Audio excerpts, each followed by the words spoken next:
Hello and welcome to Conversations with the Voice of Reason. I'm your host, Benjamin Boyce, and today's conversant is Dmitry, who is a financier, crypto bro, a workout guy, and quite a stellar writer. I just stumbled across his work on Twitter and have perused his Substack and just dazzled by his intellect and wanted to have him on. And in this conversation, we talk a lot about the financial markets and his take on the current American administration under the banner of Trump, and basically how the financial system speaks to world affairs. And then in the second half of the conversation, we talk about more political or cultural issues. Great guy. You can find his work linked in the description. If you enjoy this content, consider liking, subscribing, and donating via the links below.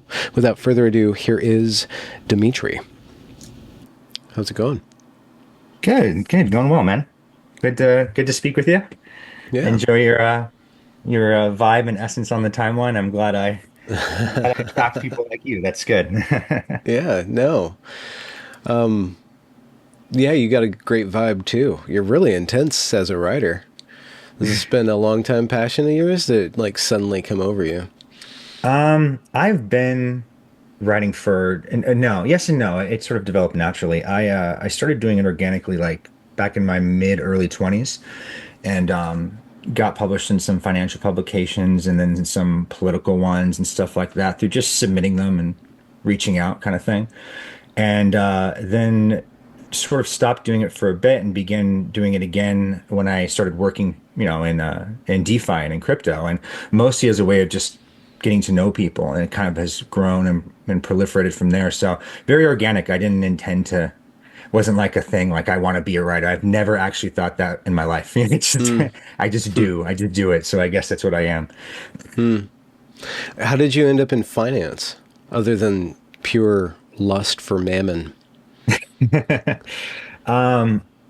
have always been very drawn to that naturally. Kind of, I guess, with writing too. It was just a thing independent of school. I have my formal background in most things is like I don't have a credential to point to. I'm very like self-directed, and I was just drawn to it. I was always watching CNBC and financial stuff in my early 20s, and I think I just like what it represents insofar as I view it as a form of like of communication fundamentally. Like verbal communication is just exchanging words and information with each other to figure things out and the organize people at a micro and macro level. And finance is the incentive based motivation of that. I view economic financial transactions as exchanges of economic information kind of thing, and I think it's another form of communication almost in a way. And I'm just very Hmm. drawn to that and what it signifies and means and what Hmm. those flows sort of represent. And this is a post hoc reflection on why I'm drawn to it, to be frank. I am Yeah. attracted to it, and I think that's why. Like, I am not attracted to the day to day trading a chart. I'm not that kind of finance guy. I'm not looking at, you know, low time or high time preference stuff like that. I'm more scope based stuff. Yeah. Do you have any thoughts on USD? The dollar? There was this post, and you hear these theories, and they have a certain amount of glamour.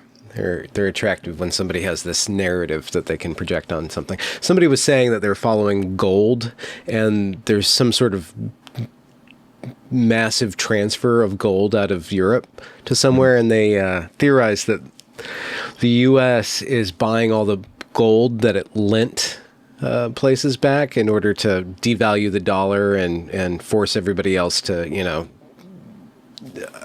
to rearrange the financial market to inflate the dollar, something about solving our debt crisis, stuff like Yeah. that.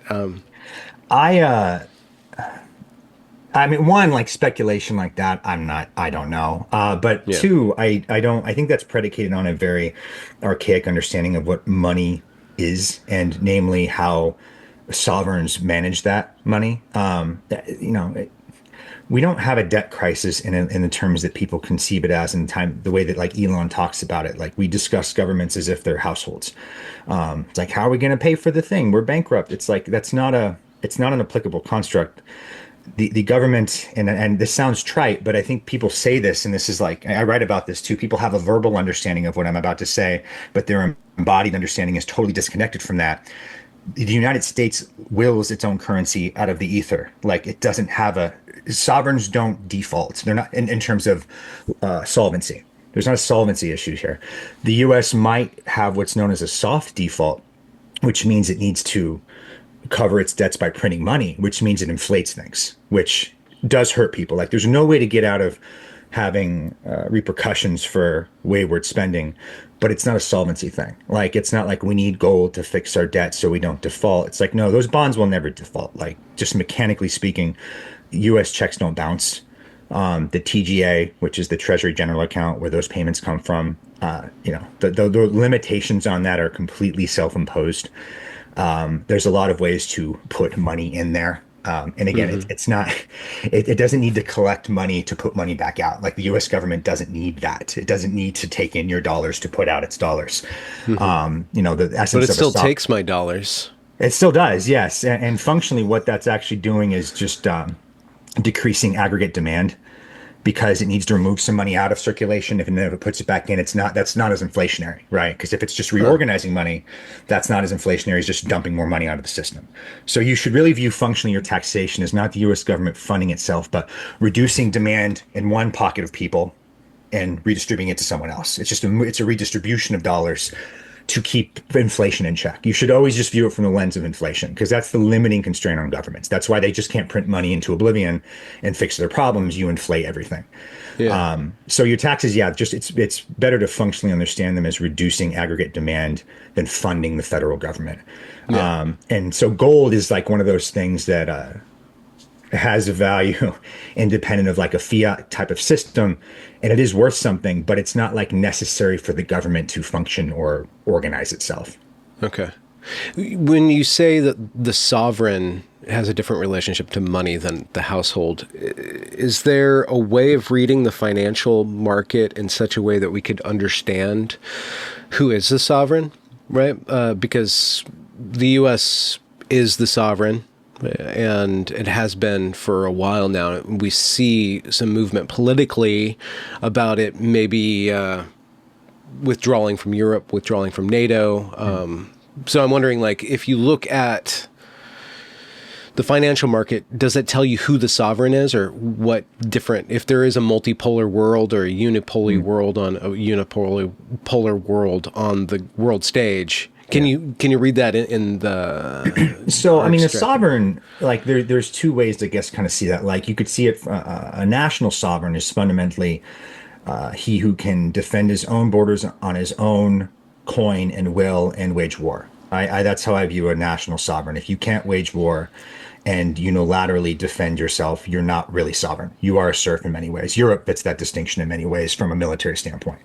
However, from a financial standpoint, they are a sovereign. And by that I mean if you print your own currency and manage your own fiscal expenditures with a currency that you collect and impose taxes in, you're a financial sovereign. You do because you what that means is your checks will never bounce. What that means is you do have the ability to actually galvanize and incentivize certain domestic behaviors accordingly with your own token, with your own coin.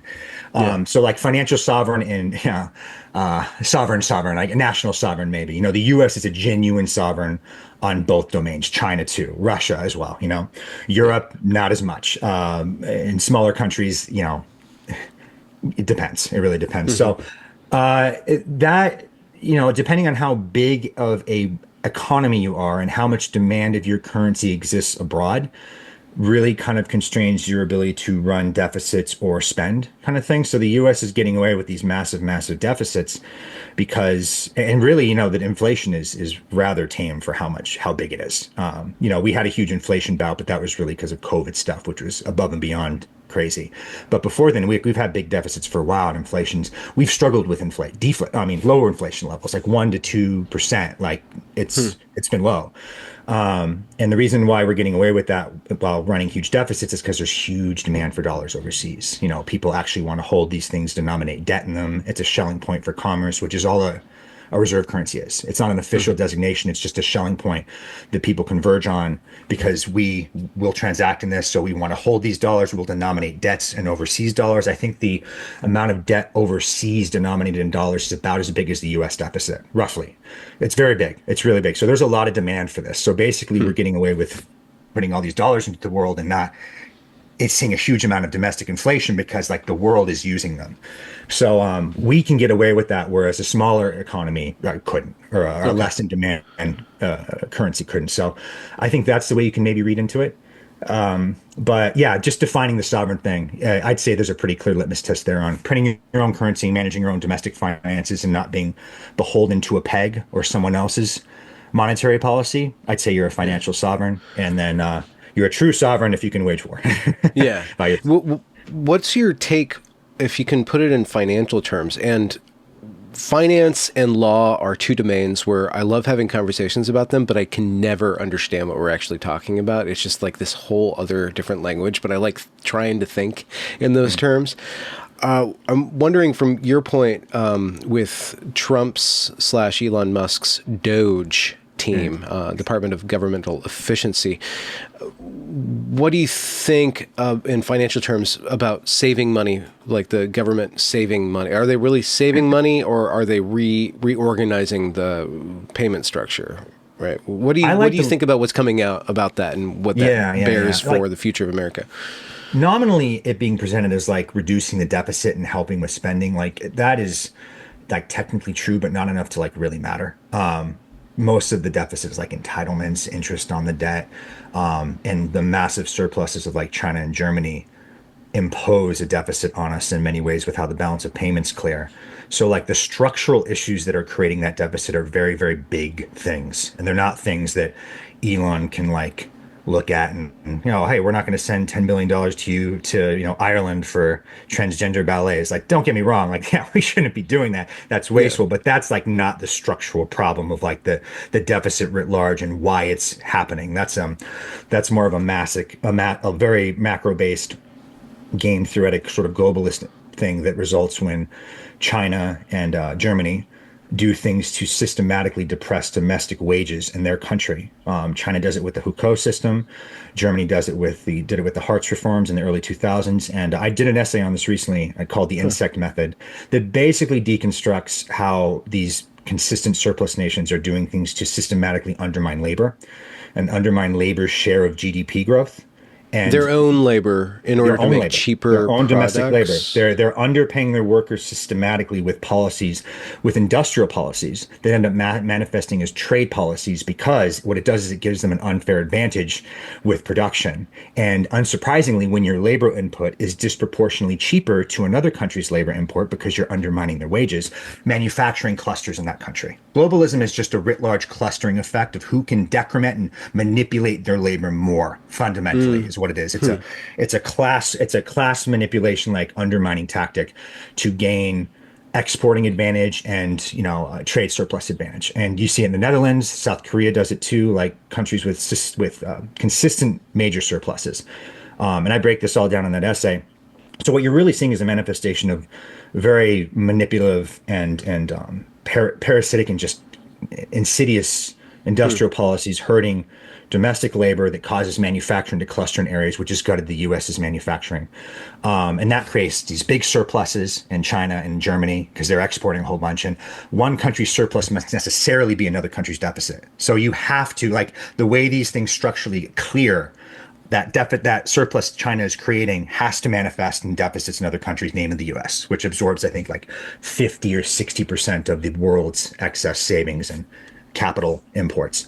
So that's what creates our deficit. And that's like where the big stuff comes from. And now to the Elon question, I don't view that more as like helping government budget. I view that more as exposing fraud and systemic corruption. I view that as more of an anti-corruption tool. Like it is helping financially, but it's just not doing enough writ large to really fix what we're talking about here. What I like it more is that it's systematically and very intentionally undermining like Soros tier slush fund operations that are obviously being used for politicized reasons to manipulate certain things and advance ideological agendas and undermine certain things politically. I view him more as an anti-corruption measure, exposing like slush funds and stuff that's like, when the CIA fails an audit, like it's always been so cute to me when they talk about, oh, the CIA can't find $1 trillion. Oh no. Like, because that's what goes into that's what color revolutions are like, right? That's what like these activities abroad, like, oh, we lost the money, like, no, you just Yeah. can't see where it went. Like it's Yeah. there, like the Pentagon knows where it is, it's just you don't get to see where that's going. Elon's kind of digging into that in a way where I hope he's careful.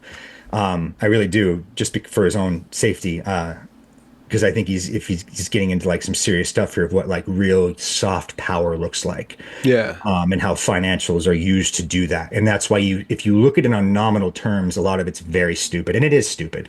But seeing it through the lens of, the U.S. managing its serfs, so to speak, or keeping people appeased to maintain its global hegemony begins to make a lot more sense. And that's Yeah. what I think a lot of this is. And a lot of it's deeply political and used to, basically buy compliance or exert soft power. So, but yeah, I don't see that as a financial thing. I think he's presenting it that way, and maybe that's his intent, but it doesn't Mm. structurally fix the major problems that create a lot of the issues and the deficit stuff that he likes to talk about and other people focus on. Yeah. My mother, I'm born of woman. I don't know about you, but I come from a woman. And she hasn't been a fan of Trump, and she's not a fan of Trump. And she asked me what I thought about Trump's rhetoric about, turning Canada into the 51st state, buying Gaza, stuff like that. And I'm not really qualified to say what he's doing. But, there's the sales tactic aspect of it. But I was just thinking about how what's coming out is that America has exerted soft power, covert power, tremendous covert power. And it could be the case that Trump is reversing that trend by canceling the covert and then switching power back into overt power. If America just becomes an explicit imperial nation. What is your read on the possibility of if Americans' covert power withers or is cut off, we still have to exert power somehow, somewhere. Right. And so the Trumpian way would just to be proclaim. Putting your name on the building, right? Very Trumpy. Which would you rather have, and is that something that might be working out? I like that framing. I really do like that framing, actually. I think, because hegemons have to perpetuate themselves and really, do that through forms of economic conquest. And not just like, pillaging and stealing, like actually being, the United States is legitimately the greatest economy that's ever existed. Like it's not just this nefarious force, but, yeah, that's good framing. I don't think the Canada stuff or the Greenland thing, like, those aren't real axes of power. Canada, there's something there, but I don't economically, it's maybe like a middle tier U.S. state. I think, I don't know. I think we have like 4 or 5 states bigger than it economically speaking. So it would certainly help, but it's not like transforming the U.S. Greenland is more to me like a strategic military thing, like Fairbanks, Alaska or something. Like there's not an economic stronghold, but that location, the juxtaposition to Russia and stuff like that is useful for whatever the military is doing. So, and then like renaming stuff, there's a certain psychology to that though that I think is really important. And I think like sort of, and it's funny, like Yarvin talks about this, and then I think he also kind of poetically misses it too when he assesses like, oh, they can't do this, the president can't, like he's gained, like he mentions like renaming things, like he specifically said like when you win you rename the road, right? You like tear down the building and put up a new building. Like it's the symbolicness of that is very important. Like he recognizes that, he's touched on that many times. And then like Trump's doing that, and I just almost feel like he's a little too narrow and thinking, well, the president can't do this. He can't, like, it's, he kind of can if no one stops him. That's sort of how FDR got his. What do you mean? What do you think Yarvin says that Trump can't do that? What is he? What's the Just the context of him saying fundamental limitations of the executive office, like when, that? like Okay. based off what they can't make, he can't make legislation. The president can't unilaterally enter treaties. Technically, that's the Senate thing. It has to be ratified. Mm, Technically, he can't go to war, but we've seen that that's not really true. So it's like things like that. Like when he sends an executive order, he's analogized that to sending a tweet, yeah, it's which just a really on strongly paper, worded like, that's tweet. true. But we're seeing Yeah. right now, like when you have a mobilized force that Yeah. views you as credible, it's dramatically different. Like in 2020, Trump would never have been able to do this, like because it was chaos. No one respected him. He was being undermined left and right. People thought it wasn't like just the essence of his election was like, holy shit, no one expected that. Now, we're not going to really listen to him. But now, like this term is like, all right, this is serious now. This is a legitimate presidency. He has a Yeah. serious, agenda he's taking here. We already ran out all our playbooks of hyperbole, scare tactics, whatever. No one's listening to that anymore. So it's like he has this psychological force behind him now where people are just listening. And it's like that's most of getting a lot of organized action behind you, and he's Mm, pulling that off with the kind of psychology tactics that I think Yarvin touched on with like renaming things. And he's yeah. sort of doing that, like renaming the Yeah. Gulf of Mexico, right? He's renaming Mount McKinley from Denali, stuff like that. Like I do see that as paralleling what Yarvin talks about. And Trump, I think, just does it instinctively. He has very Yeah. strong instincts on this stuff. And I think he just knows that credentializes him in a way that he can just feel the same way he knows putting his names on buildings just makes it feel like it's yours. Yeah. Yeah. So I don't yeah, think I there agree with you. his I guess writ large, I do think it's a way to like spread more overt power. It's still soft though, because if it's not military or violence, then it's soft okay. just by definition. And Yeah, yeah, Hmm. it's still trying to further the American hegemony, just I think in a different way, in a more overt, in a more prideful way, maybe, in a way Yeah. that's less ashamed of itself. Mm. I don't think his enemies could have handed him a greater gift than denying him the 2020 election. I just don't think that. I mean, that and the bullet grazing his head Yeah, yeah, yeah. is Oh, sorry. really When I giving said him 2020 Trump, I meant 2016 Trp. I forgot he okay. got elected in 20. Sorry, first term Trump. First term Trump. Get my dates You're mixed up. already just erasing the Biden years from your memory. You're Yeah, just yeah, like that that just didn't didn't happen, even. man. It was just I don't know who's running stuff during then, dude. No one does, but Yeah, no. What you said America is the greatest economy that's ever existed. A little bit hyperbole, but what makes America economically so powerful? What is it yeah, about right. America specifically? Is it just our land? Is it our people? Is it our culture? Like, what is it? Yeah, I am speaking just in a broad general term there, like Yeah. just raw numbers. It is in terms of its global presence that it affords it. Also a lot of technology allows that as well. That who knows, Rome could have probably pulled that off if it had the technology that allowed you to maintain, a military like we do. But just from what the U.S. generates, and I guess I'm looking at this more not from GDP, which is largely sort of fake and manipulated, anyways. I'm looking at it more from like the impact and creations that come from us, like all of technology, the Silicon Valley kind of hotbed, like almost every major creation that has come out that is used currently and that has become successful, it comes from the US. Every major tech company, like there's no Google of Europe, and all of the Googles of China are just, copies that only exist really in China. Like they're only allowed to exist in China, and China just really advantages them to try and boost their own thing. I believe we lead the world in like Nobel Prize winning stuff like that, like certain technological creations, certain healthcare innovations, and things like that as well. Like, and that doesn't just benefit the U.S.; it benefits the world because our different system allows that technology to be made and then exported to other countries who aren't making that domestically so much, maybe because of policies or whatever they have, and they benefit from that. So it's like U.S. culture, U.S. creation, U.S. Industry pre sort of globalist hollowing out, like has been.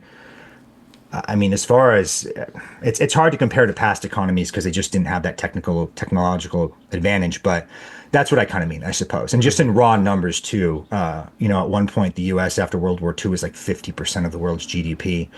I don't know if Rome was that at any one point. Maybe it was, but Yeah. we're just talking about like a historically serious, like hegemonic economic powerhouse that when I reference this.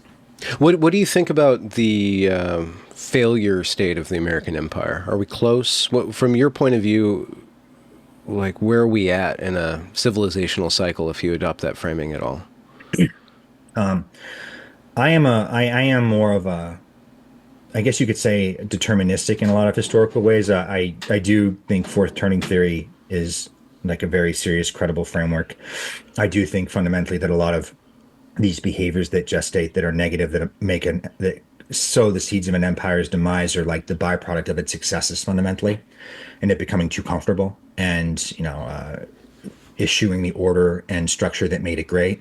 I do see a lot of that in the U.S. We're beginning to see more and more of that with the corruption and with the politicization of the legal system. I feel with what we saw with Trump being targeted, 37 felonies, like it's just, I mean, it's, and now you're seeing him acting kind.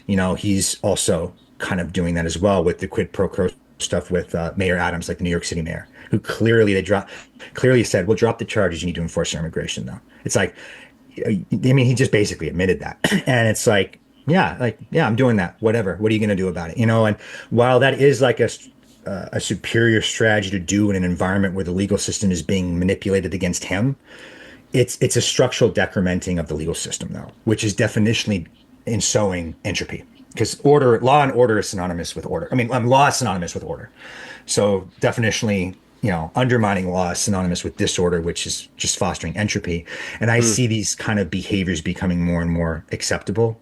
So I guess that means my answer to that is I do think The the entropy U.S. is is setting up. probably Yeah. later stage. It's at about 250 years since 1776, and empires tend to last, I believe, along that time.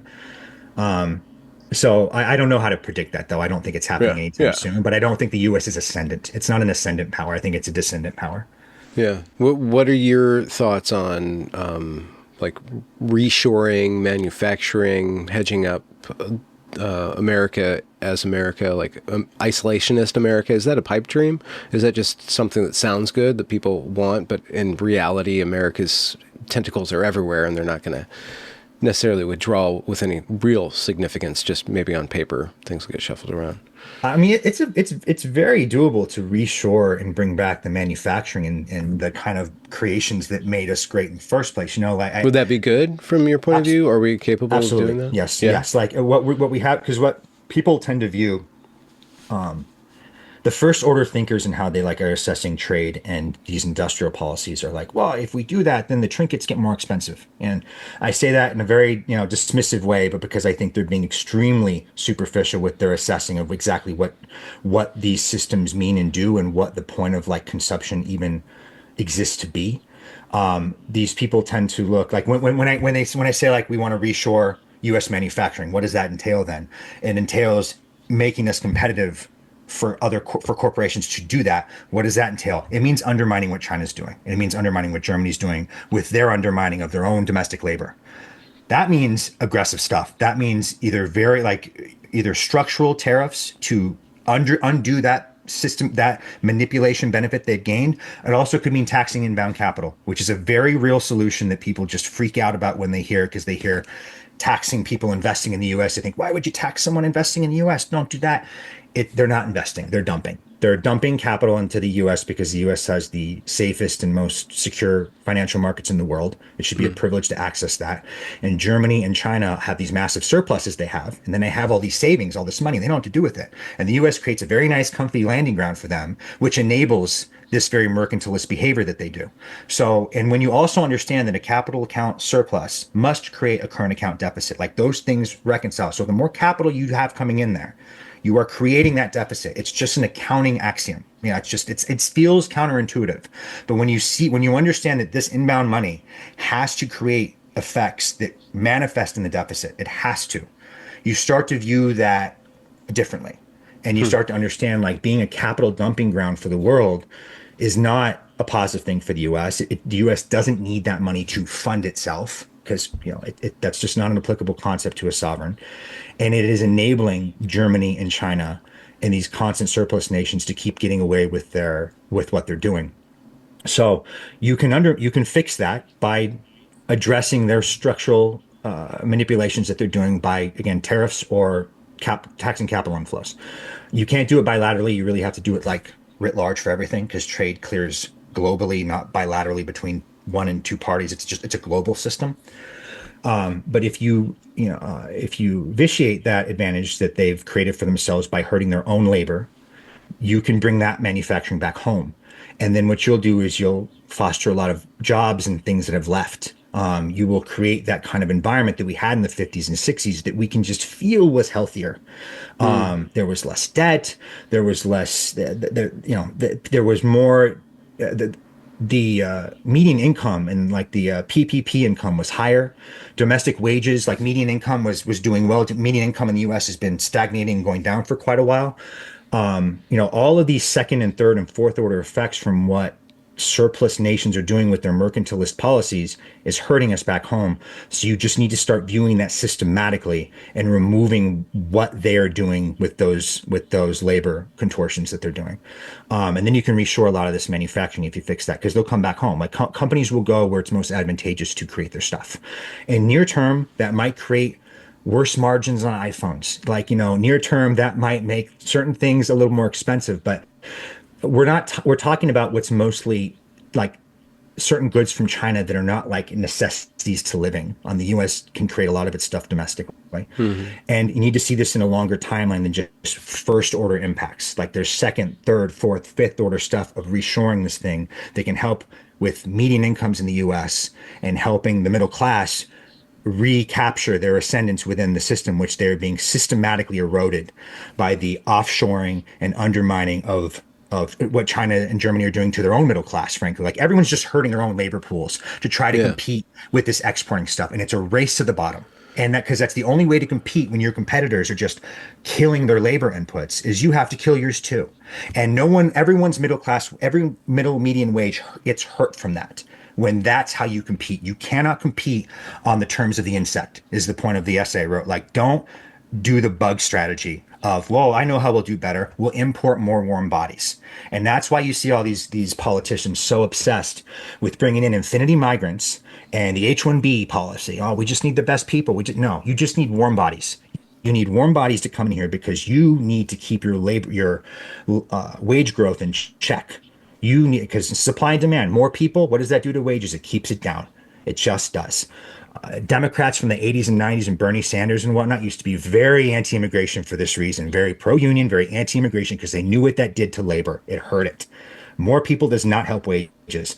And so that's why you see these Western countries obsessed with migration. They don't. It's and they'll scaffold it with diversity, inclusion, and whatever warm and fuzzy stuff they want to. It's an But they're economic trying problem. to hurt their. They're trying to make. It's the way you compete in a shitty environment where hurting labor's wage growth is how you're able to maintain advantage because that's what China and Germany have been doing. And now you're doing that too by importing H-1B Indians and migrants across the border, more warm bodies, you keep wages down. It's just a fight writ large for Hmm. against middle class wages. And that just has to stop. That can't be how you compete.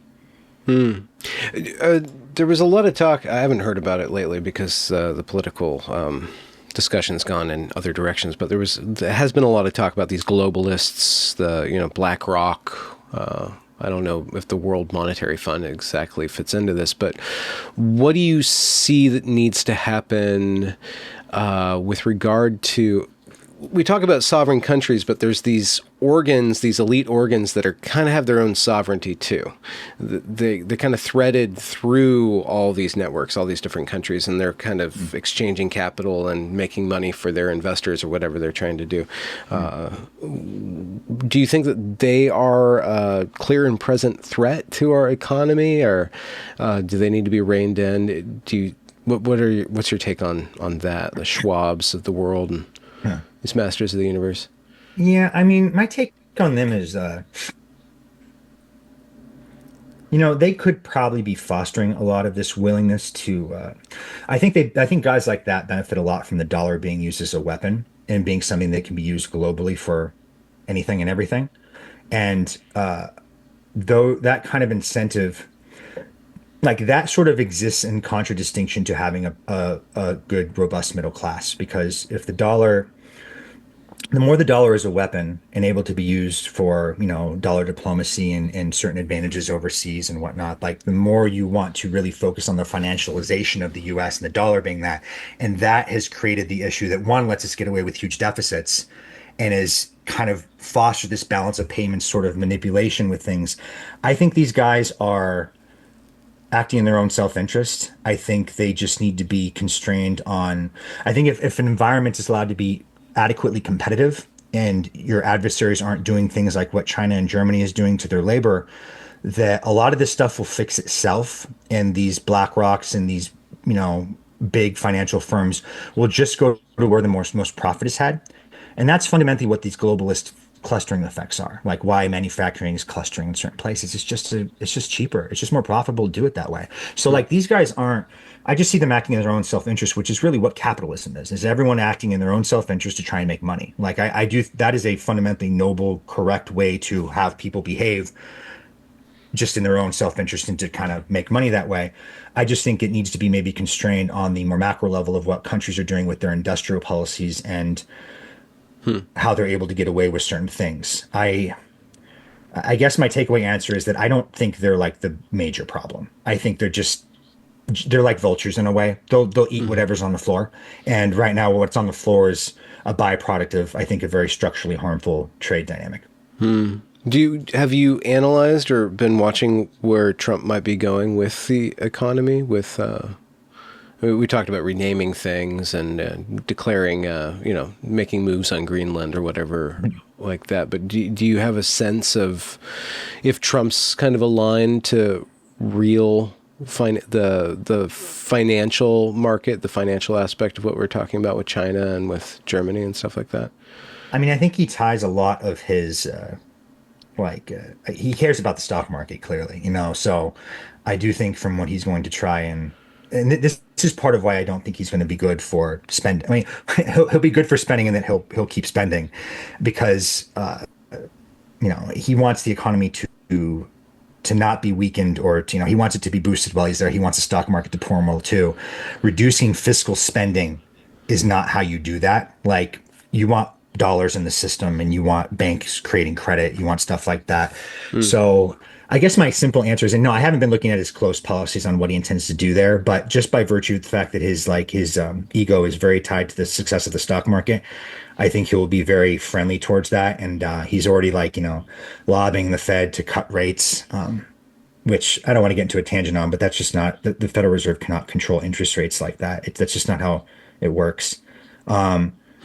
And yeah, I guess I don't have a great answer for you on that. I think he'll do Okay. stuff that's very domestically stimulatory near term, but I also think that means not reducing fiscal spending. Okay. Just kind of by how virtue of how dollars are created and come into the system and world. Yeah. Banks create money fundamentally when they issue credit. They make deposits out of thin air. Banks are the true money printers, like domestic banks. 97% of the money on existence comes from banks, like creating credit, it Hmm. comes from them. They're the money makers, and fiscal is very, very powerful in how it reorganizes that, and can also make money in a way in its own right. The Fed is sort of an accountant that doesn't really enable those things or do those things. It gets a lot of false credit for those actions that are fundamentally a byproduct of fiscal and banks. Hmm. What do you think about the possibility of crypto becoming merged with fiat, or the U.S. going from the USD to US bit or something like that? Um, Fiat currencies won't go away. Because fiat means mandate, and that means the mandate of a what's fundamentally a violence monopolist, and the violence monopolist makes that currency by saying you must pay taxes in that currency. So Mm. as long as someone with a gun is saying, "Hey, you have to tithe in this, you need to collect that," and that means that that is worth something. That's where authority comes from. So as long as countries are saying you must pay taxes in our token, our coin, our dollar, our fiat, those are serious instruments because this is something I talk about to people in my industry in DeFi, decentralized finance, which is to say kind of crypto.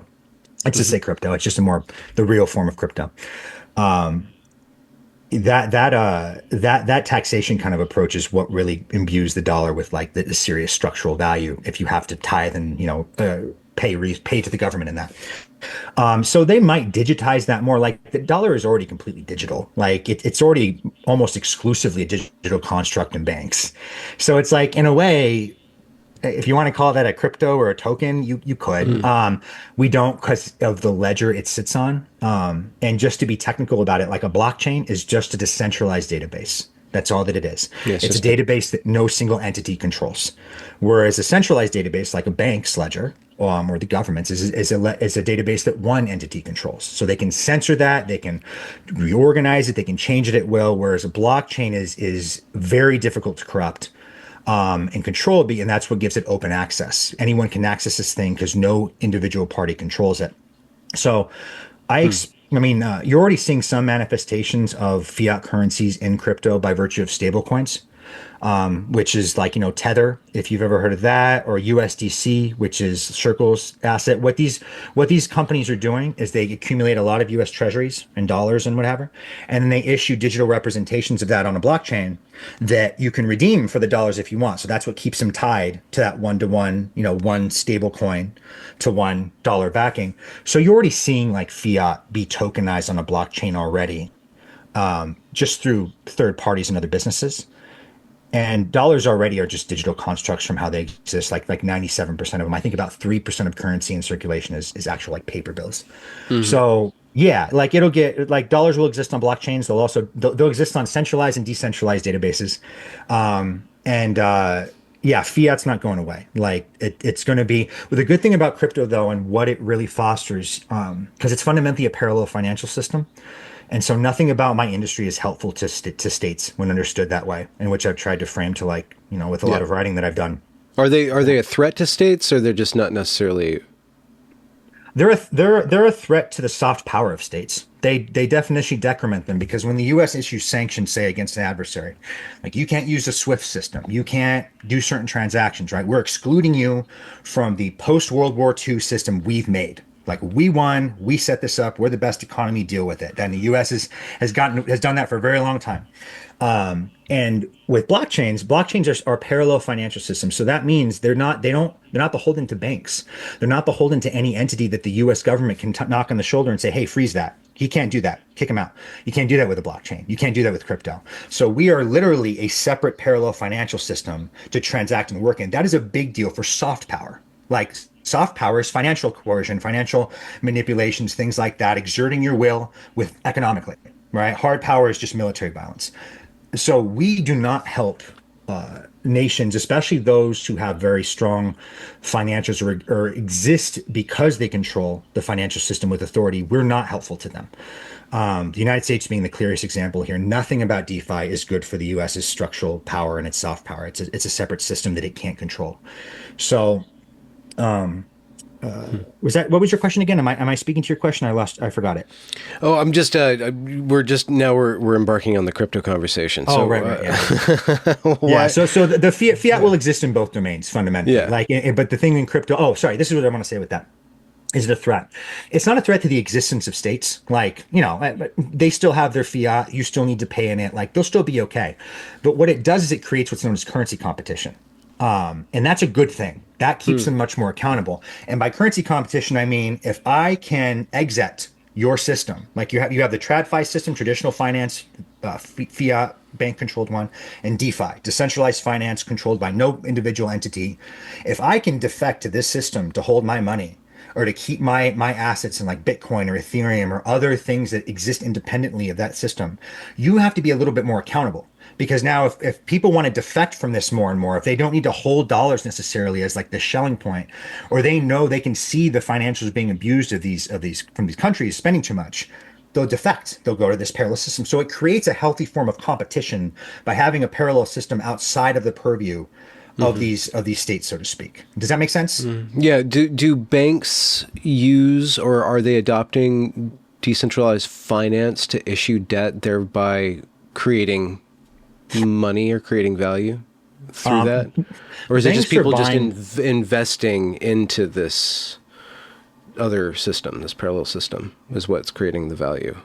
Banks exist in separately from DeFi. Nothing about a bank is DeFi, decentralized finance, and like that's the pure, like. And I say that word intentionally, by the way, like Coinbase, which I'm sure you heard of, right? Like just a Yeah. brokerage. That is not DeFi. That is a broker. That's a business like Fidelity, where you can just get price exposure to a crypto token. You don't even own it technically though. Like Coinbase holds it. Like it's the same relationship you have with a bank. That is not crypto. Where if you withdraw that onto a blockchain, now you self-custody that in a cryptographically owned wallet that no individual can take. Like the US government can't freeze that. Whereas they can freeze it when you hold it on Coinbase, because Coinbase is just a normal ass corporation, right? When I Yeah. withdraw it to a wallet though and hold it on a blockchain, now it becomes sovereign in that way. Because the only way they can get to that asset is if they get to you. Like they could arrest you and put you in a box, but they can't seize that blockchain held asset. And that's how it exists Hmm. beyond their purview.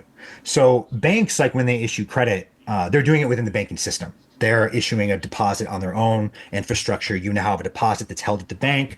And if they transfer that deposit to another bank, that deposit moves within the banking system and the federal system, and reserves follow that to another bank.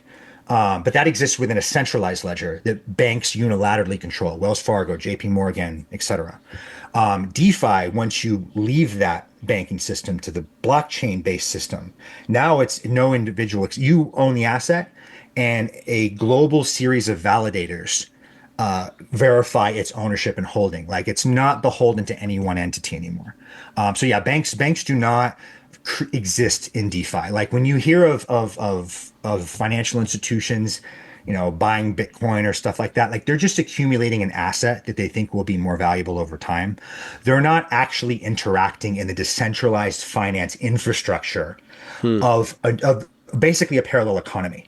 Like that is independent of them. They're just gaining price exposure to buying assets that they think will do well as this economy grows. Does that make What more is sense? going on? Yeah, what is going on in that economy? If it's so different that they don't really have banks in there, what kind of? I mean, there's a bunch of crypto bros, and I get spam. That's I know there's that kind of market, people selling, buying and selling it. But is there like a parallel institutions over in that parallel economy? Do they behave differently than the trad finance stuff? Like, is there equivalent or something like a bank over Mm. there?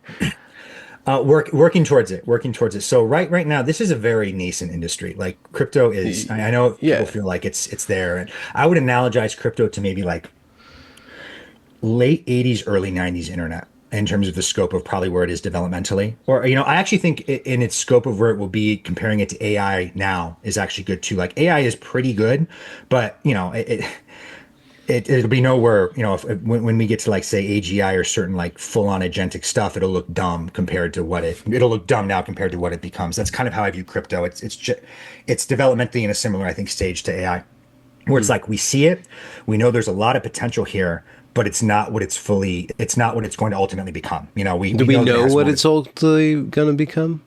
Is there to like an idea? for what crypto? Yeah. I mean, it becoming a financial system that can exist independently of TradFi in some way, or it's able to be a true parallel financial system where if say you and I want to transact in something, you just say, give me your crypto wallet and I'll send you money there. And that's acceptable to you the same way as if I Venmoed you something, right? Yeah. It's just a ledger update. When I send you money on Venmo, Venmo's ledger updates $10 from Dmitry, $10 to Ben. And the Mhm. blockchain, if I do the same thing, the Bitcoin ledger, the Ethereum ledger, whichever blockchain it's on, just updates that. $10 for me, $10. It's just ledger updates. We're all just talking about ledger updates at the end of the day. Hmm. So DeFi does not have like mature credit markets. It does not have a lot of, frankly, mature financial activity on it yet. It is a lot of nonsense right now, frankly. It's an early industry. Like it does have a lot of kids in it. It does have a lot of kind of unserious mimetic games and pass the fake money in a circle and kind of Ponzi stuff that absolutely exists. I don't deny that exists. And in fact, it's probably the majority of stuff right now in this space. But like this, I think it's appropriate to understand this the same way you would like a new frontier. It's an open access, censorship resistant frontier. So, like, definition, like, who are the most risk seeking people you know? Criminals, right? Like, Yeah. criminals are Yeah. very risk seeking people. And we're not remember, we're not censoring or stopping anybody from accessing it. So obviously there's a lot of garbage here. Okay. Like when you have an open system that where there's a lot of money to be made, you're going to attract a lot of good and a lot of bad. And the bad gets a lot of the optics because they're just more visible. But there is a lot of stuff being made around legitimate credit creation, around options trading, basically recreating all the financial infrastructure that exists right now in TradFi, having that exist with stability in DeFi. It is a very volatile environment. The technology is new and still being developed. It is difficult to have applications and certain things run in a decentralized way. From an engineering standpoint, it's necessarily more inefficient because not one party is controlling everything. So there's a bit of a trade-off between censorship resistance and open access and cost, just as a law of nature, basically. So like that is still being developed. It's a hard problem to solve, but the space is growing towards that. And people, if they're not involved in the industry, tend to just see all the garbage, which is definitely there, but it is not what this space is about, and it's not the serious stuff that's being worked on. Yeah. But we're not there yet. Like we still need the banking system still needs to exist. All of this TradFi stuff still needs to be. It's not like DeFi is destroying that, a year from now, anytime soon. But it's working towards creating a viable parallel system that offers everything you can have right now in the TradFi system. Okay. What's a meme coin? It's a coin that it's a coin that knows it's worth nothing and owns it. It's a coin that knows it's nonsense. It's like, yeah, I'm nonsense. I'm fun. What are you going to do about it? Like, it knows it's fake, and that's kind of like the fun of it. Okay. I would also say, How do people get scammed by it then if everybody knows it's fake, like the Hawk Tua or whatever? Yeah, I know. Like, they're not being scammed. They're just upset they lost money trading garbage. Like everyone knows, like for those things, they're passing garbage around in a circle, and it's a hot potato. It's like, oh, whoever gets hold of the last is screwed. It's like that's the game you're playing, Like, okay, that's the game they're playing. Okay, yeah. Played a stupid game and you won a stupid prize. Like, come on.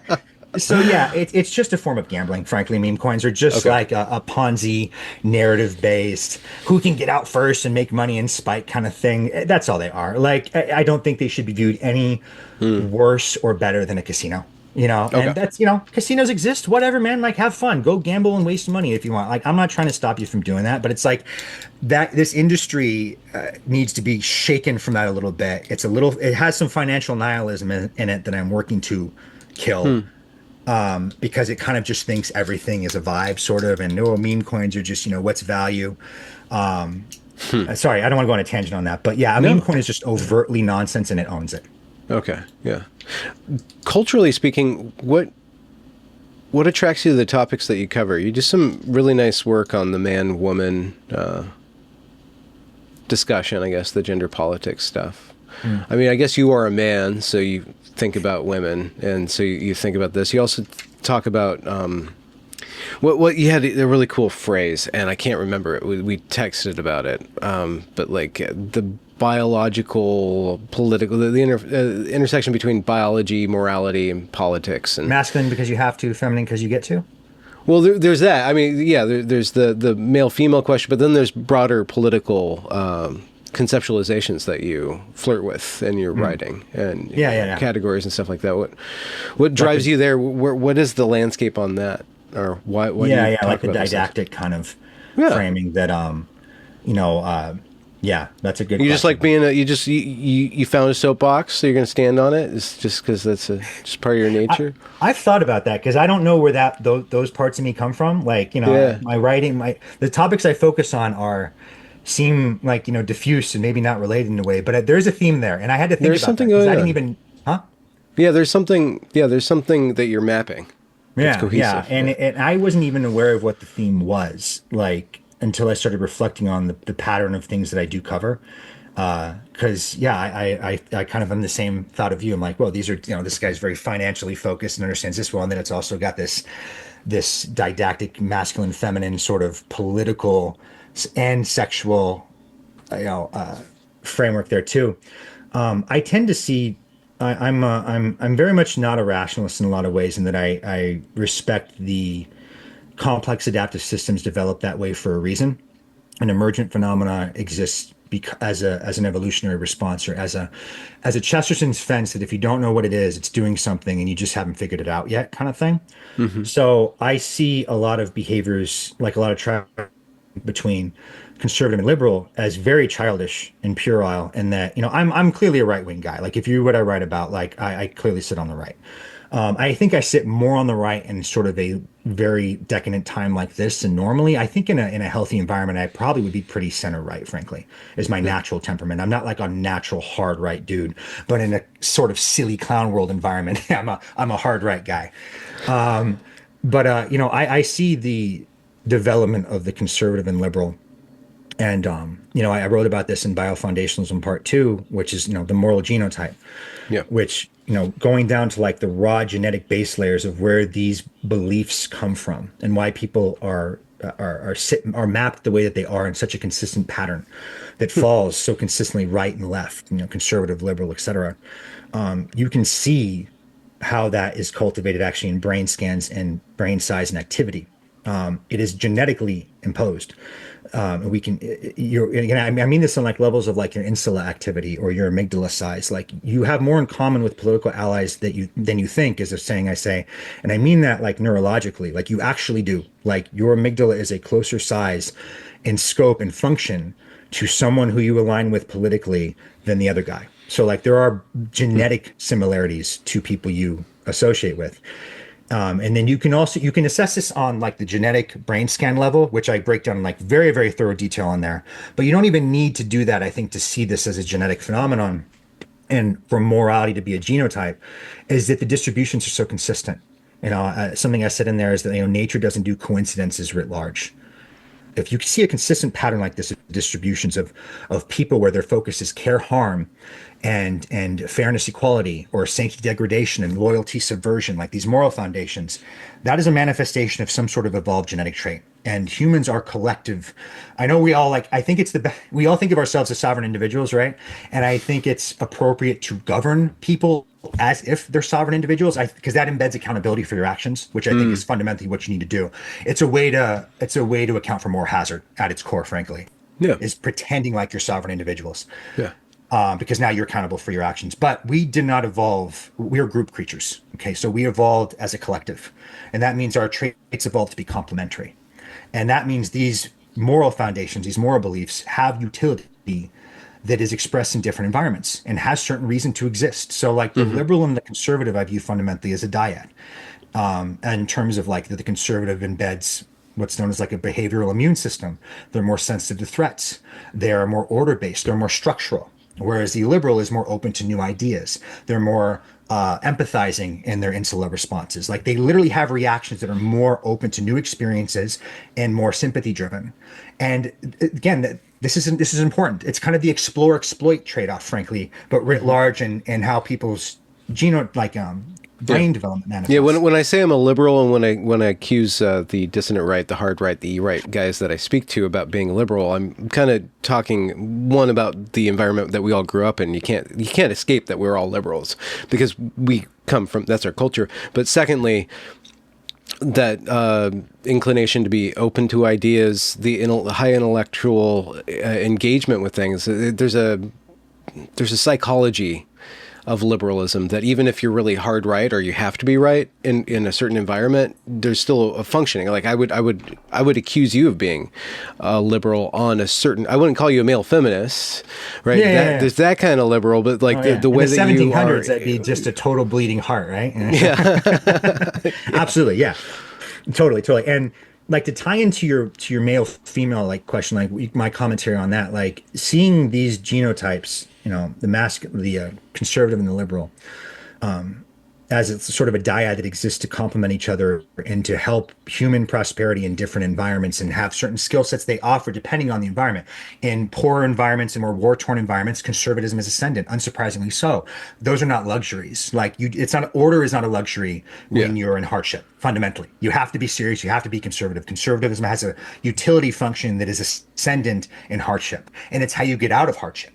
And then liberalism, which is a more feminine framework of morality, care, harm, distribution of resources. egalitarian, Exactly. Like, you caring. can't Yeah, be concerned with distribution of resources until you have resources to distribute, right? yeah, yeah, It yeah, definitionally is a more luxurious, prosperous frame of yeah, morality that yeah. exists as you become wealthy. So invariably and unsurprisingly, as nations become wealthier, they become more liberal. Like, obviously, because I mean, it helps the largest part of your population more. As you have more resources to distribute, you then begin to care more about the fairness of how that's dealt out. The And it also feminine becomes a moral marker of structure. status, like a fat woman in prehistoric times would be a marker of status, right? But in a time of plenty, a fat woman's like somebody who can't control their appetites, right? The ability to signal that you care more about the starving African than the fentanyl addict on the street that kind of has come to typify San Francisco morality and Mm. you know that what the effective altruism, you know, where you Yeah, yeah, funnel yeah. money through these Rationalism. systems where you don't really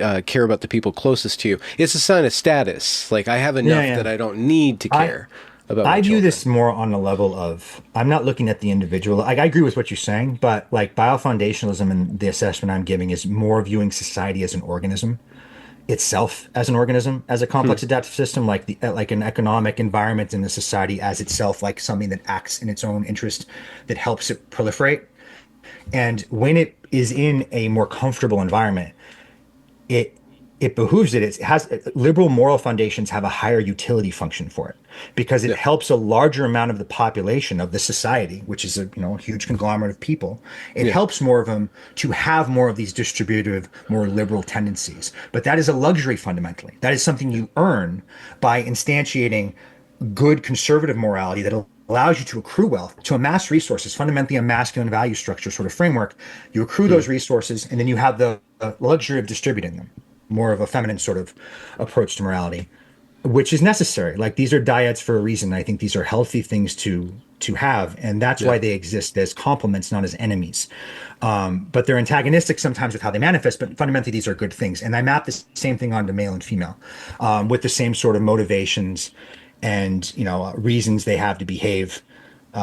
That's that I kind of draw a lot from this sort of didactic framework when I assess like male and female, and I'm not trying, even as a guy, like I'm not just touting the male's perspective. Like I think that's probably why these essays go over well. Is I'm not trying to Hmm. pander to a gender, certainly not to women. I'm just giving both sexes their due on why they act the way they do and why that's good and how it can manifest poorly when taken too far.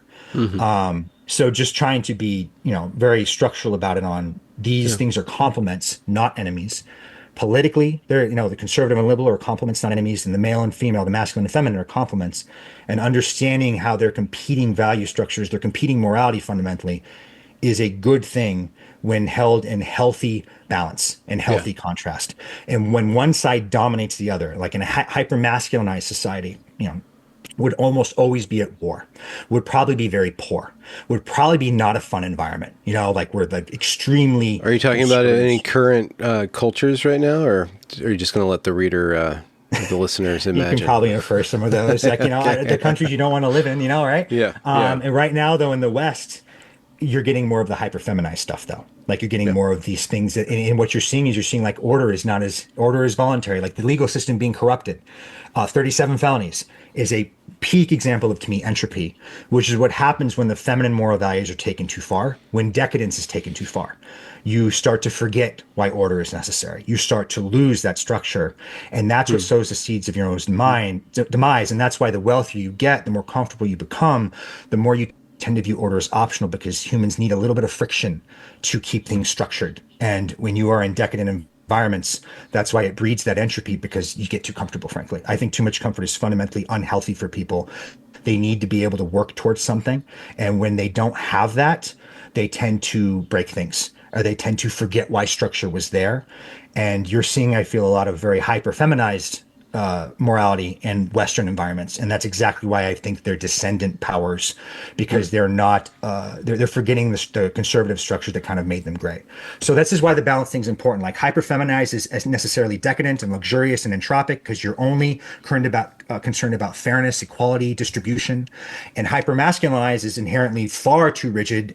It's only concerned with like sanctity degradation, rigid rule enforcement, no Yeah. liberalization. It's very order driven, not Yeah. a fun place to be. But it's the Yeah. thing you do to get out of those bad environments. You have to Yeah. have that structure into when you're poor or at war, and that's how you get out of them. And then you earn the right to have those feminine moral values, which is the essence of the one of the essays in my series that I call masculine because you have to, feminine because you get to. You Yeah. earn the right to have these feminine structures. It's a sign of success.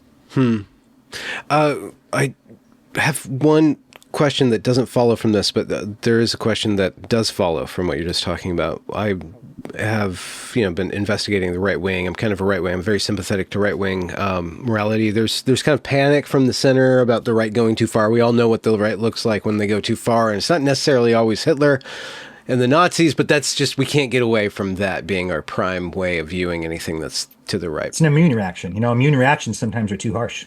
Yeah. So I'm wondering what you think about the pendulum swinging too far or just far enough, and if you are in the business, consciously or unconsciously, of nudging it. I don't think it's anything one person really does. Yeah. Can nudge. I think this is more of like a collective response. It's tantamount. Again, I view societies as organisms. I view it as an immune reaction. Why do you have an immune reaction when you have some kind of degradation or malaise in you that the immune response needs to react to? And just by the nature of how humans tend to do things, we tend to over swing in both directions. So I would fully expect it to go too far right. Just by virtue of that's how you cleanse everything, and you go too much in that direction because your near-term memory is so rooted around this bad thing and reaction that you just overreact. And I think it's just a human tendency. So probably I don't know if we're quite in the realm of extreme blowback yet. We're probably in the early stages of it with things like Brexit and Trump 2.0. You'll probably start to see certain globalist things. I think globalism is also descendant just in general because of the problems it's creating. Hip hip hooray, or a little bit of globalism okay? A little bit's okay. I mean, trade is always good. I want to be clear, I'm not anti-trade, but the point of trade, the purpose of exporting is importing. Exports are real costs. I'm giving you something. I'm giving you things I made. That's real. Fiat currencies I'm making out of thin air, right? That's not inherently a valuable thing to a country, right? So it's the export is actually the valuable thing, is how you should conceptualize. I'm exporting to import your goods. That's the Ricardian framework of why you export, why you trade, right? And that's why these free trade guys, these Rand Paul guys, are don't tariffs are a tax. That is true in a healthy environment where someone is not undermining someone else. That is appropriate in a non-mercantilist environment where two parties are actually are engaging with each other for structural benefits each other has. You make yarn better, I make wine better. We make them, we both benefit the most, and trade clears in a relatively balanced way. When you have sustained surpluses, consistent surpluses and consistent deficits, like you're seeing in globalism, there's a manipulation happening there. There's someone's undermining something, because again, the export is getting someone's goods should be the motivation of trade. Getting their produced manufactured stuff. That is not happening. And that is a result of this sort of what I touched on earlier with the insect method, with China, Germany, and these surplus nations doing this. So globalism and trade is great so long as people are acting equitably and fairly and not mercantilistically, which is a very hard thing to do, because how are you going to impose your will on how China does their stuff, right? So that's why trade is healthy, but you need to keep in mind what the adversary is doing and how they're going about their business. So that's why I think globalism, the reaction to the stuff we're seeing, is just going to probably be just a lowered across the board. But trade, though, writ large, is a healthy thing. I hope we do it in a balanced way. But consistent imbalances are not a good thing. They're a sign of some sort of perversion happening. So I just want to clarify on that. Very pro free trade, but free trade means free trade. Free trade means no one's undermining or doing mercantilist type stuff to gain a competitive advantage. Has free trade ever been tried? That's the thing. I'm almost kind of describing something that is almost impossible in a competitive environment. Yeah. Because we're talking game theory here, not ideology. Yeah. Yeah. I'm just clarifying this because these guys who are very simplistic on tariffs, tariffs are a tax, it's a form of analysis that doesn't even deserve to be taken seriously, frankly. It only sees a first order impact of the action and not why it's being implemented. Yeah. So in a way, kind of, yes. But I think the takeaway to your question of free trade has never been tried. I think the ideal of it exists in sort of a fanciful world. The point of that statement is to say, be aware of the industrial manipulations and trade policy manipulations of your counterparty, and make sure you counteract that. Yeah. So both parties force that equality. It's almost like a prisoner's dilemma. You need to be aware of what they're going to do to gain an advantage and watch that. And as they do things to gain that, make sure you undermine that advantage. And then trade must necessarily be somewhat balanced in that. So you can force balance by countervailing any mercantilist actions by your counterparty. Do you believe in God? Um, Something I wrote about in biofoundationalism too that I'm kind of realizing is true. Like, we all have a God, and seeing where that manifests is, I think, is enlightening. Because if you asked me that like 5 years ago, I would have said, I don't know what I would have said. But now I would say yes. But I would say that manifests as, I wrote in that essay, "Nature be my God." Um, Huh. so yes, my conceptualization of God though is the emergent and complex adaptive systems and sort of the truth that's born from natural systems acting in a way that creates certain truths, like natural law, I suppose you could say. Sort of the rules of reality, the rules of nature. If I have a God, that's my God. Nature is how I conceptualize God. So It just the question came to me because when you were describing that game theory of two competitors and they're going to cheat, but if you're aware of the cheat, then something balance happens, right. which is just like, okay, the face of God is being revealed even in conflict, like fairness, mercy, equilibrium. But you have to have faith. You have to be smart and clever. But it just spoke to me of a faith that you have, that something good is about to emerge if we can just figure out how to dance properly. Interesting. I'm surprised. Yeah. That's an interesting takeaway. I didn't intend it that way, but I kind of like I like that interpretation because what it's saying is basically like, if you want to, God slash nature embeds the ability for you to act in the best interest of society, yourself, and what have you. And when you abandon that duty, when you just go hands off and let the adversary do what he pleases, in a way, I feel you're disrespecting yourself, you're disrespecting your nation. You could view it as as disrespecting God in a way when you just have this sort of fealty or ideology to free trade, even though free trade's not happening. It's like, no, you have a duty to your people, to your country, to the parochial. And when you abandon that, I think you welcome in a lot of other problems that can result in a myriad of issues, hedonistic tendencies, maybe. I'm not sure. That's an interesting point. But I fundamentally think acting in the healthy self-interest of a country in countervailing certain mercantilist undermining things is yeah, you could say closer to nature, closer to God. Like it's closer to finding balance to me. And this is why I have such an emphasis on dyads. The name of my blog is "The Dosage Makes It So," which is a homage to the quote from, I believe, a Swedish Bodybuilder. no, no, no, no. No, it's like it's a Swedish doctor, I believe, and he said, everything is poison and nothing is without poison. The dosage alone determines if something's poisonous. And my rephrasing of that is, all things are poison and nothing is without poison. The dosage makes it so. And that's what I named my blog. And so I have a very like natural tendency to, one, I respect why two countervailing forces exist, and that I don't view them as enemies. I view them as a dyad, like a yin yang kind of. And when there's a dislocation between them, there's a structural problem you need to fix, understanding that you want to bring balance to that. So, yeah, that happens in trade too. Like you see that kind of ethos that I have manifest in everything, in the masculine and feminine, the conservative and liberal, trade balances. Like it really is an overarching theme for me. There was not an intentional theme. It's just how my brain works. Yeah, yeah, yeah. I'm going to go on a bit of a segue, because just you made me think about something, and I want to put it out there before it escapes. So I don't know if I'm going to phrase this as a question, but I'd like your input. So there's this meme that the left can't meme, and now that the right is dominant, you see the left co-opting memes that the right used to undermine the left, but it doesn't work anymore because the right came up to describe the left, and you can't like reverse engineer it to describe the right. Right. But leftists can't meme, so they're trying to do that, and it's doing wrong. But there's two memes. One is not like a internet meme, but it's just this metaphor that you find in right-leaning political thought about the high and the low versus the middle. And you describe that in the financial markets with regard to globalists undermining the middle class. Yes. And you see that in the last decade where the hyper elite have mobilized the dregs of society to squash the middle, ideologically, morally, financially, so on and so forth. so forth.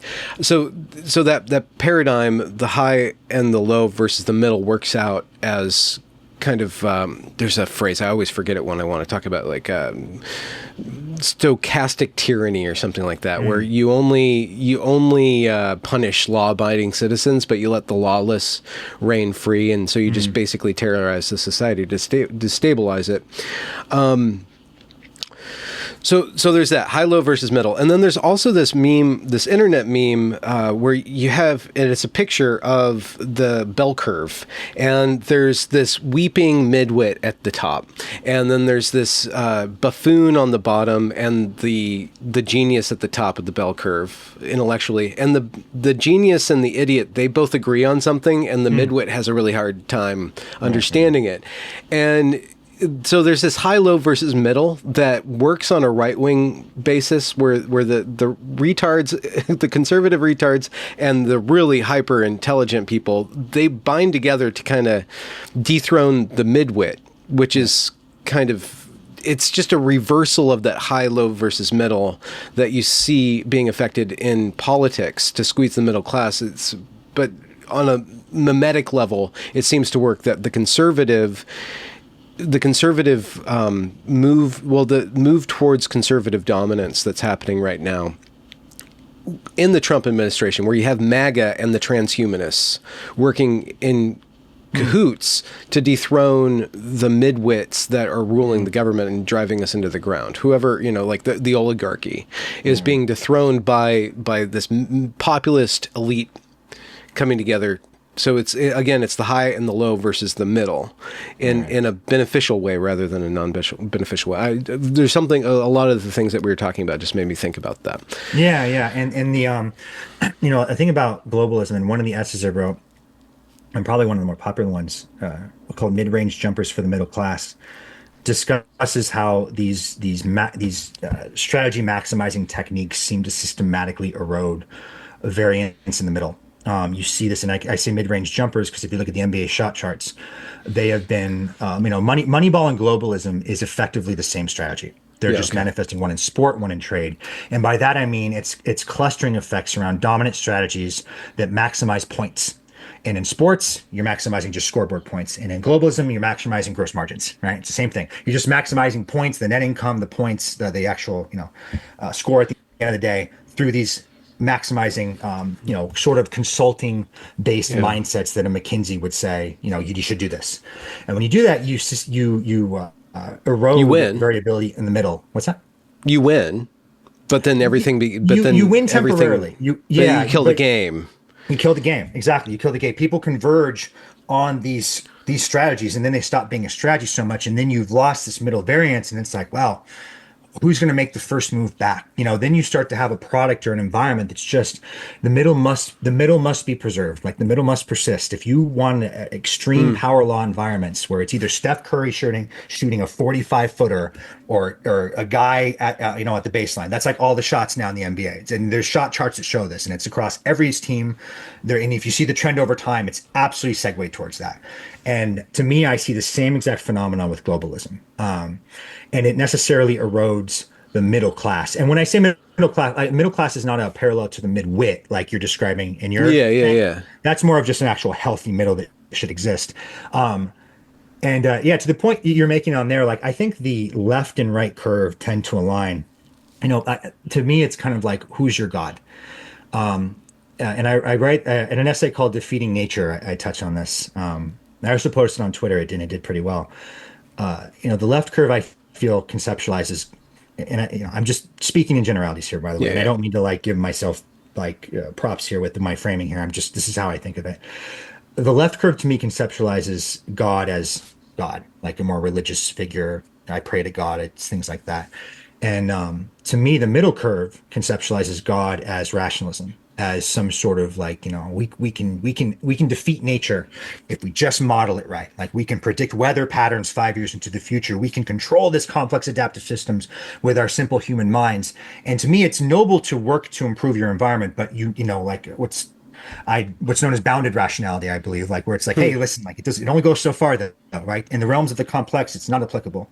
And the middle curve fundamentally doesn't know their own limits. And that's why they're midwits, kind of. That's why they Yeah. think they have more power than they do. That's why they have a model for everything and Well, think that's they why can they're project. so filled with resentment and worry Right. about losing status. So, And also completely delusional too about their ability to impact these complex adaptive systems. They'll model, you know, a domestic easy thing that's modelable, and then also model the climate 5 years from now and pretend like that's the same model. It's like one of those things is not modelable. Like I'm yeah, sorry, like it's just not. Like until AGI exists, maybe, and there's a Monte Carlo pattern god that can yeah, do stuff yeah, like a human mind can't do that. Okay, just brass tacks. End of the day, it's yeah. like knowing your limits. I think is not knowing your limits is the hallmark of the midwit. Like not knowing the domain where they should humble themselves. Frankly, the left Yeah. curve humbles themselves naturally again in the domain and reverence of God. The left curve, or the middle curve, is more just there is no God. It's rationalism. It's we'll model everything. We can do this and control people, and ends up manifesting in control though. It ends up manifesting in bigger governments and bigger Yeah. rules, laws, because Yeah. now these people who don't know their own limits are telling you how to live your life, and it Yeah. creates this very perverse structure when the middle curve is allowed to just act with impunity. I'm And, gonna and shoot right, just I mean really quickly. I'm gonna shoot out the people who designed the roundabouts and got traffic to behave a little bit differently are also this. It's the same mindset that's transing children. There's a like we can change your gender just like we can change traffic. It's the same kind of yes, yeah, that's a good parallel to where it's like, yes, yeah, exactly. Like everything, we don't know where to limit where our rationalism works. And don't get me wrong, in most domains it does. Like we've done a yeah. really good job improving our environments. Like I'm not anti, like, academic work, research, right? Like that has done a lot of good. It doesn't apply to the realms of the complex, of the non-linear.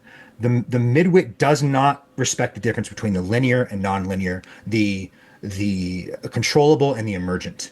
That they don't see a difference there. I fundamentally think that's how Hmm. you can figure out if you're working with a mid curve. Ask them an opinion about what you can model with the economy.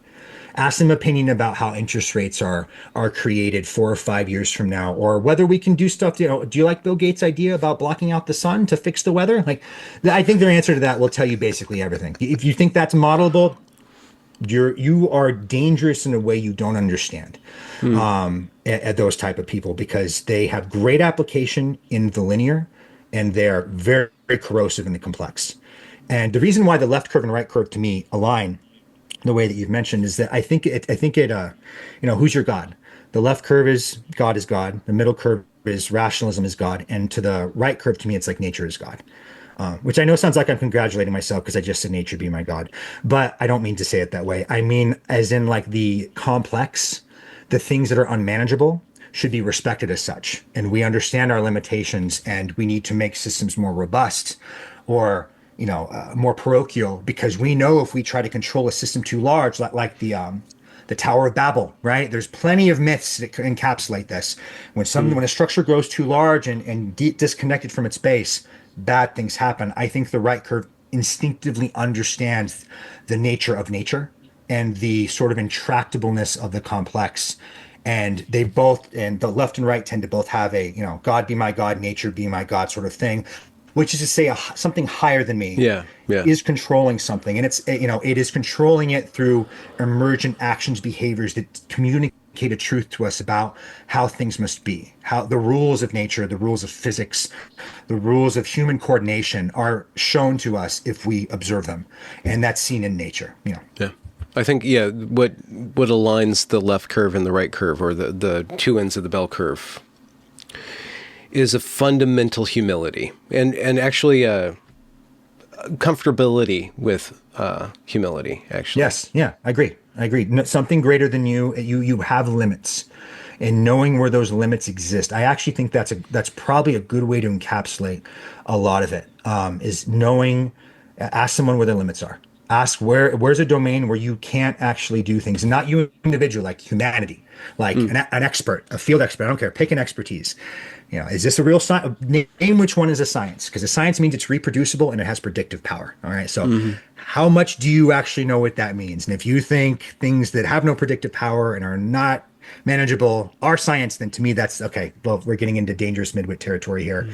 and those people need to be kept out of like control of large institutions because they will unknowingly. I don't think they're evil. I just think they unknowingly weaponize it to control the way you exist and tell you how to live because Yeah. they think they know better because their model says they know better. And you just don't know how to shake them out. Like, dude, your models, no, no, all models are wrong. Some are useful. Yours isn't even useful. Yours is just made up. Like you have 50 guesses in there that you don't know are guesses. And now you're going to tell people how to manage the weather 5 years from now. Just get out of Yeah. here. This Yeah. creates so many problems downstream of how we end up trying to control people's lives that you corrupt things and you don't know it. It's the path to hell is paved with good intentions. I don't think they're evil. I just think they're naive. Yeah. And we have to limit that kind of thinking.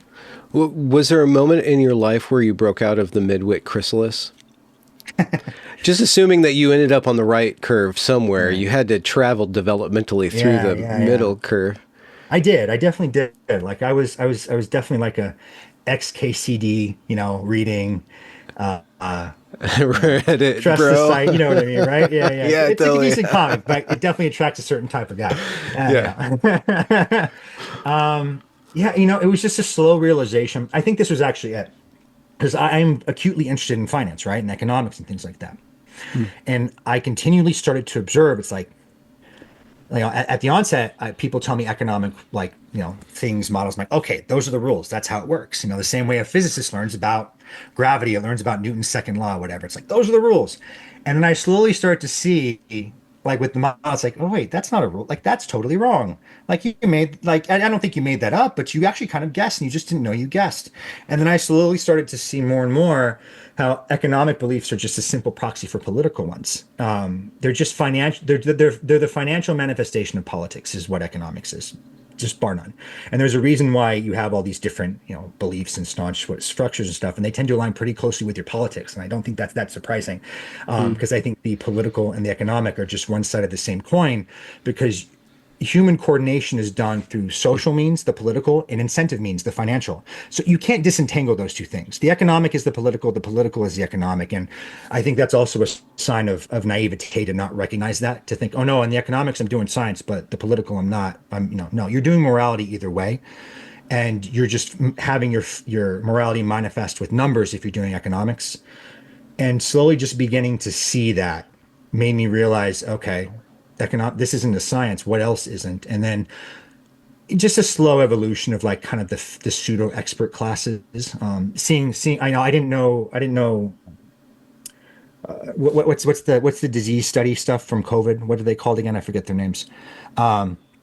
The class that does that, like that, now I know that's not terribly scientific. That didn't predict or model anything well at all. So just beginning to see the follies and shortcomings in which domains actually have experts and that they have scientific ability to manage a system and predict its outcome, and which ones do not.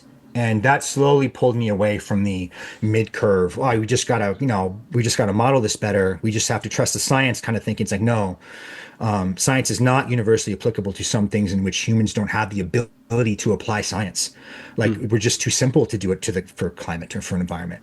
Like Did science that exists for that, I'm sure. It's just the human mind can't do it.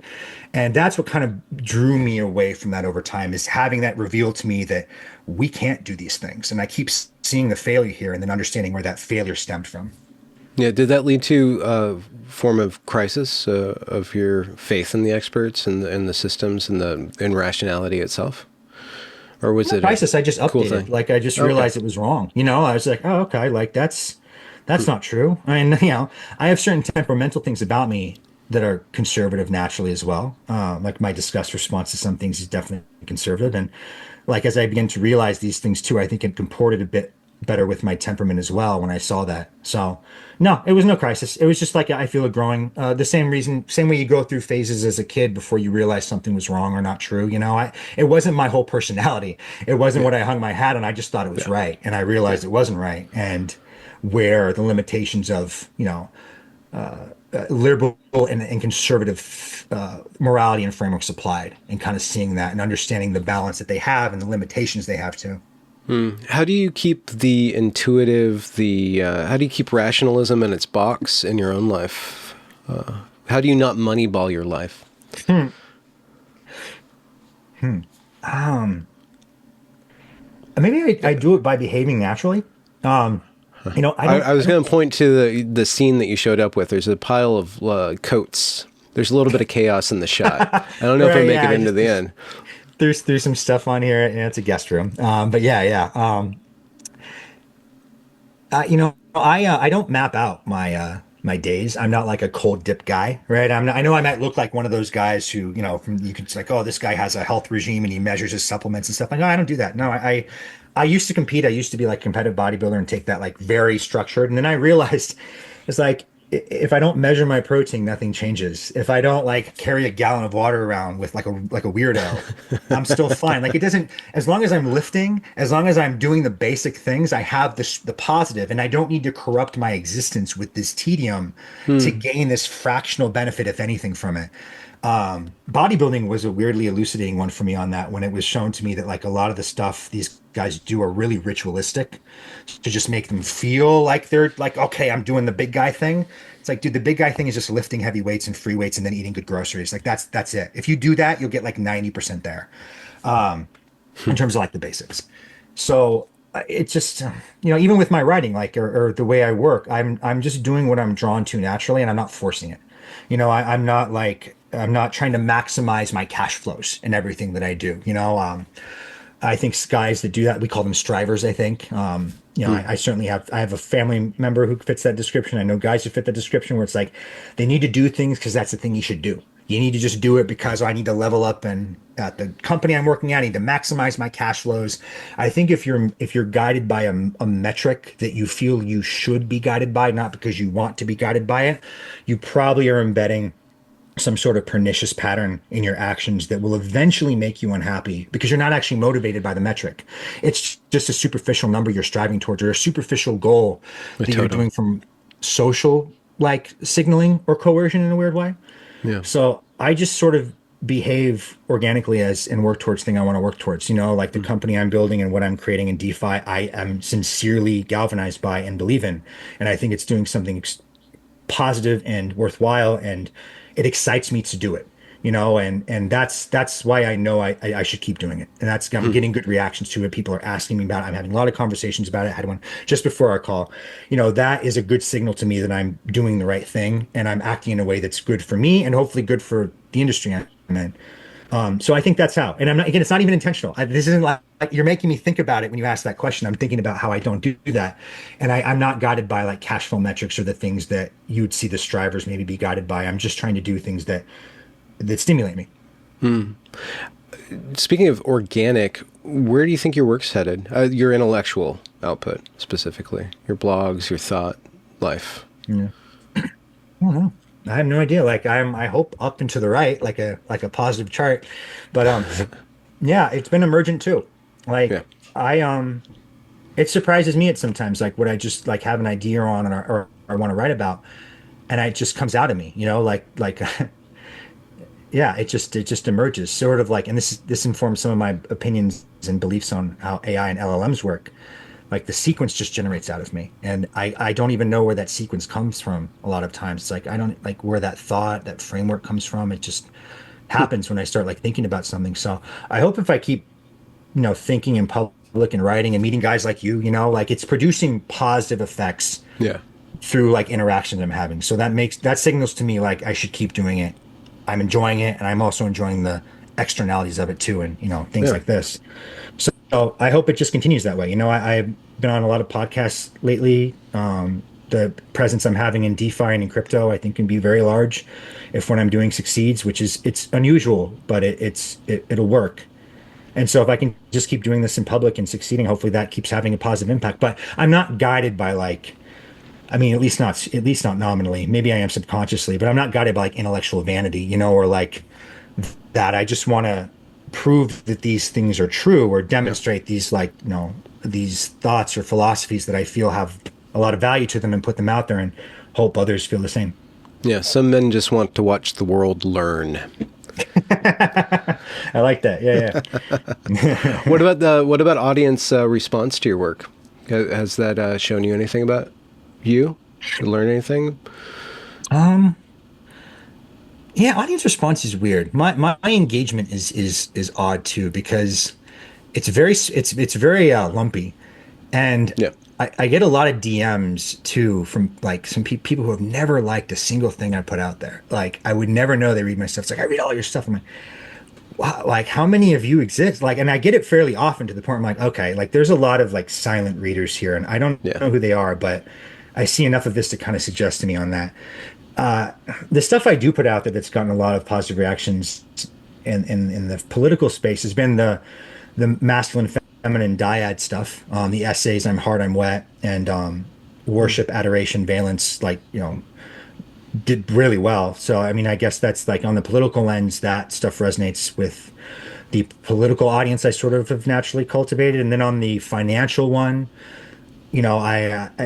there's a lot of response to like the globalism middle class stuff I talked about here too. Also the Fed stuff I do. Like I have very atypical analysis on like monetary stuff that um, Hmm. financial guys tend to like. So yeah, my audience is broad and a little odd. I'm not sure how to really read the Probably reaction. It's not. been positive though, but it's not Yeah. positive in a traditional way where I'm throwing stuff out there and it gets like 1,000 likes Yeah. every time. It's lumpy and it gets reaction from like quality people.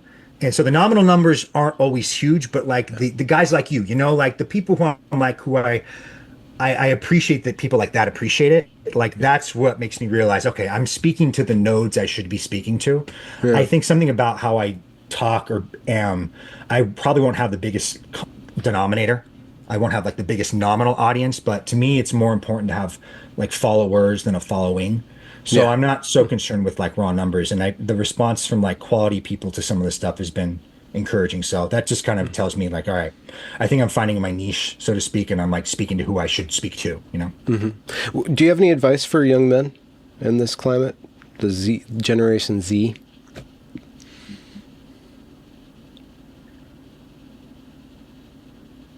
Hmm.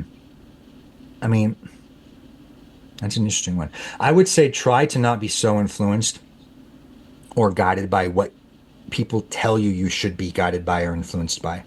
Um, there's a lot of like what you like the striver mentality, like I mentioned before, like you got to do this metric, like you got to level up, like you want to work at this giga corporation, that's the highest goal. Um, Try to come to your goals organically about what you actually want. And, I'm not saying, if you want to be a poet, be a poet. Like, no, I'm not, you gotta be realistic about what you want to do, but try to find that which actually organically stimulates you and then do work in that domain that adds value. But like try listen to like the way you listen to your body when you're working out too much. Like I'm really sore. I should take the day off. You listen to your body, even if your schedule says no, you got to do chest that day. Like no, I don't. I'm achy. I shouldn't work out that day. Listen to your motivations. Like listen to what actually like speaks to you, and find things that allow that voice to come out more. And again, in a productive way. If you want to be a poet, I'm sorry, like you probably can't make money being a poet, but you can find things in certain artistic or creative realms that do add value in a certain kind of way or in a language based way. Like poetry is communication. You can find things that have belletristic prose or stuff where fanciful communication does well. Find that domain, not necessarily poetry. Like find a domain that inspires you or that stimulates you in some way, and don't be guided by what others say you should be guided by as much. Try to find your actual thing, but also be aware that some people have a natural motivation in them. Be aware if you don't have that. I don't think everybody necessarily has an external inspiration from like their work. And if you don't have that, then find what that inspiration is and work towards that. See work as a simple means to achieving maybe a family, maybe something that you want that's not economically motivated. It doesn't necessarily be economically motivated, but try to find what speaks to you and then seek that out more, maybe. And don't succumb to what others think or tell you should be doing if you really don't like it. Do you have a ancestor or somebody in which you owe a debt for how you view the world, like a inspiration or somebody really guided you, or maybe even just an ancestor that put you on the path to No, becoming who you are? no, no, not You're at just all. you just bootstrapped yourself up. Yeah, You're no, just the I'm American not. dream. Yeah, I'm not terribly close with family. I'm not alienated with them, but I'm not. I don't have like a mentor. I don't have Hmm. anyone I can point to there, and I wish I did. Like, I wish I had someone I could point to there, but no. Like everything I've kind of you're hearing has been for better or worse through personal experience and observation. I don't even have like a metaphorical one I can point to because, like, some guys would be like, if you grow up reading like Nietzsche all the time, and you could say, Yeah. well, he feels like a father figure to me. I've never read a single page of a single philosopher in my life, like never. So I don't have like a singular influence there. I certainly have minds that have helped informative to me. Like I read El Nassim's Taleb's work when I was in my mid 20s, early 20s, and that was certainly very formative. I mean, I don't like the man so much, but I do love his books, and I love his thinking with, because it's aligned to kind of what I'm telling you about emergent behaviors, natural phenomenons, black swans, bounded rationalism, that kind of thinking. Roy Sutherland, I really like with his marketing creativity and his sort of, the way he views problems. But I've only been aware of him in the last like maybe 4 years or so, so he's not too formative for me. But yeah, I don't have like a singular person to point to. Definitely not one parental or Hmm. related to me. And even like singular intellectually, yeah, it's hard to Hmm. point one out. I'm a conglomerate of a lot of things. Like I don't read books so much. I used to read them, and now I'm just like an amassing of information that I feel has value, and I Hmm. really go down that path and learn a lot about that thing. But it Yeah. tends to be very self-directed. It's not like one dude's work or one Yeah. person's book. Yeah. Yeah. Well, Dimitri, I think we already covered the answer to this question, but where can people find you and what are they going to find when they get there? You can find me on Twitter. Handle is back to bunny. That's handle as I don't have an affinity for rabbits necessarily. It's a reference to something I used to company I used to work at and build for. So it's just handle back to bunny on Twitter. On Substack, it's the dosage makes it so on there. And if you find me on either of those platforms too, you'll also see something I'm working on called Salutary, which is in the DeFi, which has crypto application, but it actually applies to anything with economic value, intellectual property, anything that could be acquired. Salutary has application to it, and I'm standing something up that I hope really Like a fundamentally wife, changes. if somebody wanted to acquire a wife, they could. If you could trade people, yeah, you could actually could like anything where M&A applies. It's fundamentally a framework from M&A, mergers and acquisitions, Hmm. and trying to really help DeFi grow up, enter its young adult phase. It's a very juvenile industry, but it has a ton of potential. I liken it to, your gifted son who's a stoner and eats Cheetos all day. It's like, he has so much talent. You just gotta kick him in the ass a little bit. Hmm. Like that's what I'm trying to do with this, with Salutary is realigning incentives and helping this space evolve and grow and do some really good productive behaviors and things. So yeah, Twitter a lot and Substack. And yeah, those are probably where you can find all my writing and stuff. Substack gets the more polished essays and final products, and the first drafts tend to ship Yeah. to Twitter. So yeah. Yeah. Dimitri, you're a fascinating guy, very intelligent. It's just a riot hanging out with you. Thank you very much for joining me on a My lark. pleasure, man. My pleasure. I was honored when you reached out. So no, it was great speaking with you, man. And having conversations like this just is the thing that tells me keep going. Like it's the Hmm. good, like the good valence that I'm putting out. You're Yeah. attracting the right kind of moths with your light. Yeah. Yeah. No, I commend thee, and I'm going to end the recording now. Boom. Thanks a lot, man.